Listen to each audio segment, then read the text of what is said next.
You do have the right to appeal a Glasgow bus lane PCN, and the key to overturning the fine is proving that yours has been issued by mistake. Signage can be confusing on bus lanes, and if you're new to driving in Glasgow, it's easy to just drift into one by mistake. Now, before I get into my 5 good grounds to appeal your PCN, I need to let you know how important it is not to ignore your bus lane fine. These tickets are enforceable by law, which means it's easy for the council to escalate the fine if you ignore it and do nothing.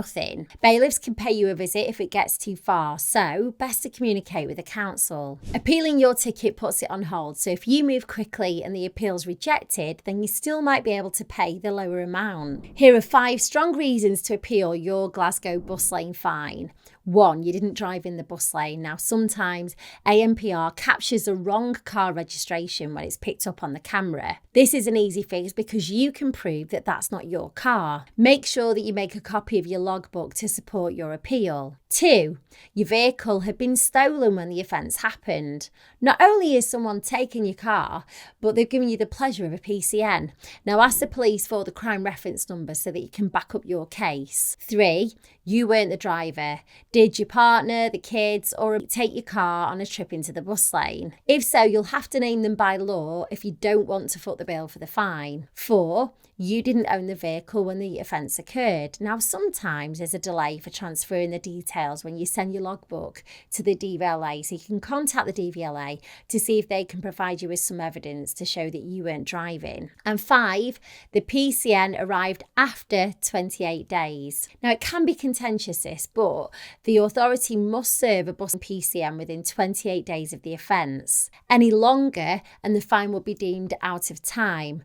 But the only occasion the council might be allowed longer than 28 days is when the DVLA admits that they've slowed the process down. There are also times when you're allowed to drive in the bus lane if there's an obstruction blocking the road, whether it's an accident or a broken down vehicle, then you're allowed into the bus lane to go round it. You're also allowed in if an emergency vehicle needs to get past, and that's the only place to pull into, and if you swerve over to avoid being in an accident. How you appeal your Glasgow bus lane fine. Now, first, you need to collect all the evidence you need to back up your case. The more you have, the better, so you'll need to provide your car reg, the penalty charge reference number, and the reason why your PCN should be cancelled. You should aim to do this ASAP within 14 days so that if your appeal gets rejected, then you can pay the smaller fine. The issuer sends you a notice of rejection when your appeal's unsuccessful, and once you get the rejection notice, you've got a further 28 days to pay the fine. But you can escalate an appeal against a bus lane PCN to an independent tribunal. The notice of rejection will tell you how to do this. Now, if you're still trying to weigh up whether your appeal could be successful, then you might want to get some professional advice. You could go to online solicitors JustAnswer, and they're offering a £5 trial where you can ask as many questions as you want about your Glasgow bus lane fine. I'll leave that link below the video for you. Good luck.